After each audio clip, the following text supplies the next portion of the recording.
it is great to see you this morning, and I'm so excited to share today's Bible story with you. I think you're really going to like it. Hey, Pastor Steve. Oh, hey, Pascal. You seem really nervous. Why are you shaking? It's Roger the rubber rat. He's been wearing his Halloween costume all week and hiding behind things just so he can jump out and scare me. Oh, that does sound frightening. Yeah, and now I'm too scared to go anywhere.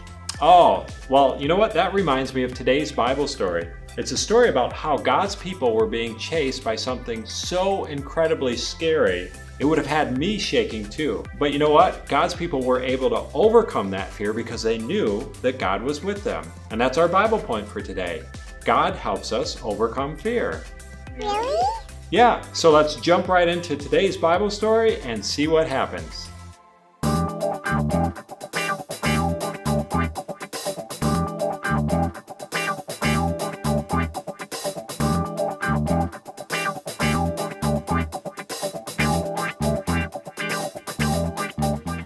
After living in Egypt for 430 years, God's people left Egypt as quickly as they could.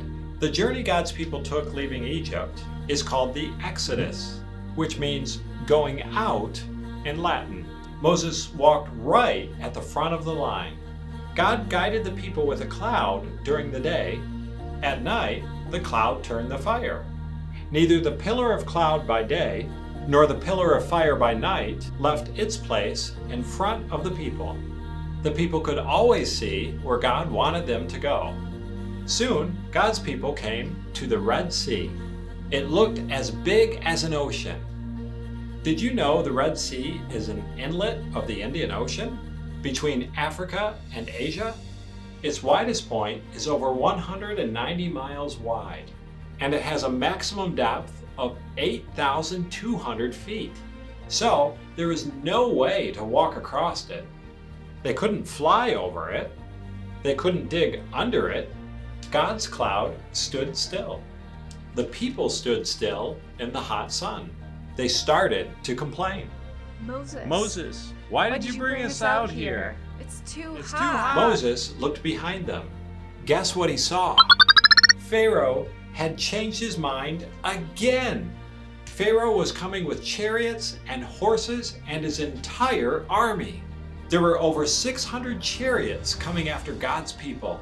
He was coming to take God's people back to Egypt. There was no way to escape. They were trapped with no way out.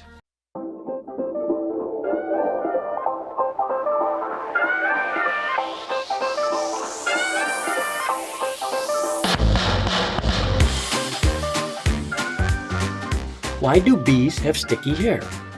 Because they use a honeycomb.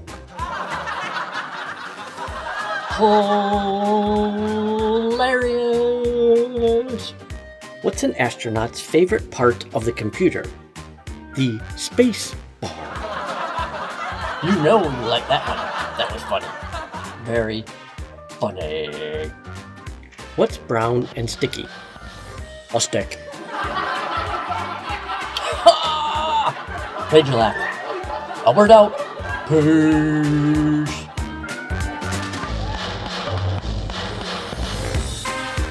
The people stood still in the hot sun. They started to complain. Moses, why did you bring us out here? It's too It's too hot. hot. Moses looked behind them. Guess what he saw? Pharaoh had changed his mind again. Pharaoh was coming with chariots and horses and his entire army. There were over 600 chariots coming after God's people. He was coming to take God's people back to Egypt. There was no way to escape. They were trapped with no way out. They couldn't go backwards, forwards, up, down, or sideways. God's people were afraid. Wouldn't you be afraid too? I know I would be. So, what do you think they did? They cried out to God. And Moses said, Be still.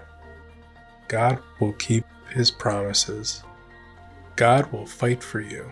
You will see how God will save you today. Then God told Moses to stretch out his staff over the sea. Right away, the water separated. There were two giant walls of water, one on the left and one on the right. God's people walked right between the walls of water on dry ground. Wow! What God did to take care of them was amazing. Not only did the seas separate with a wall of water on the left and a wall of water on the right, the ground was dry. They didn't have to walk through a bunch of icky mud. God kept his people safe until they were all the way across the sea. Then Moses raised his staff over the sea again. The water crashed down on Pharaoh and his army. That was the last God's people saw of them. That day, God's people saw the great power that God showed against the Egyptians. Have you ever been afraid? We all have had moments when we've been afraid. When we are afraid, we can trust Jesus. Jesus is on our side. He fights for his people. We can be happy knowing that Jesus helps us overcome fear. And that's our story.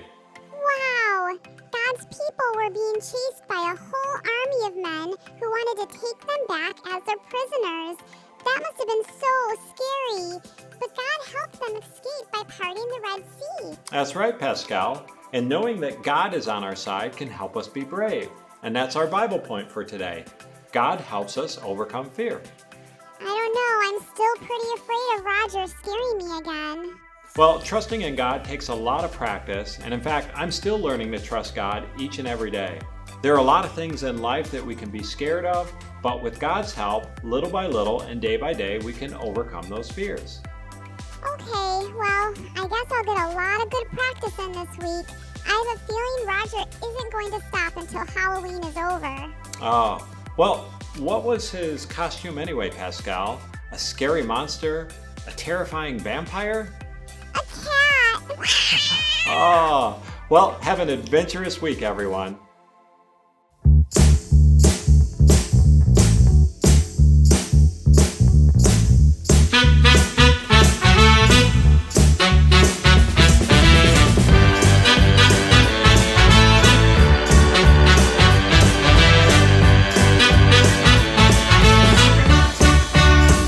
Hey Adventure Kids, this is the part of the show where you send in your questions to me, Jake, and I answer them. So let me grab my mailbag.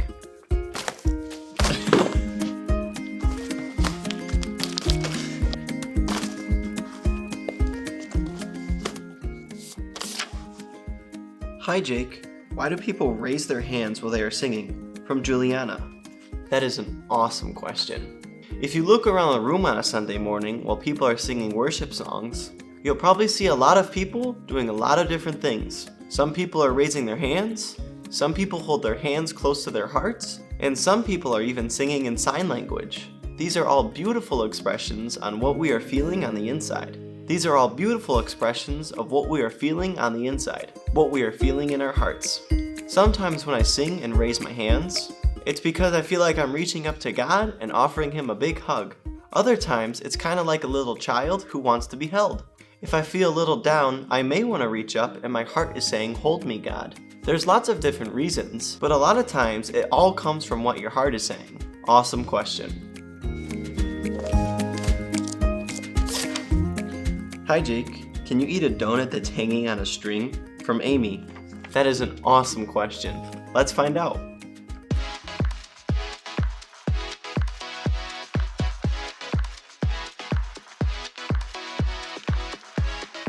Alright, I think I'm gonna enjoy this one. Here we go.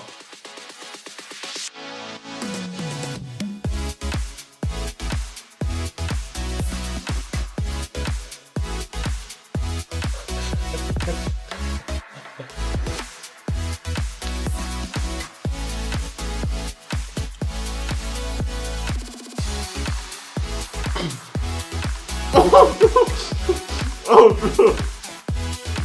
I'm not eating that anymore. Awesome question. It's all fun and games till the donut falls on the floor.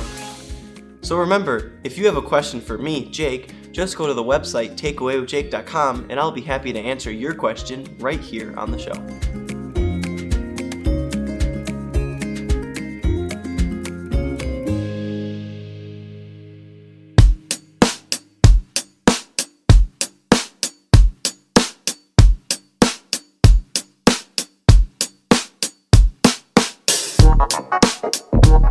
Bye.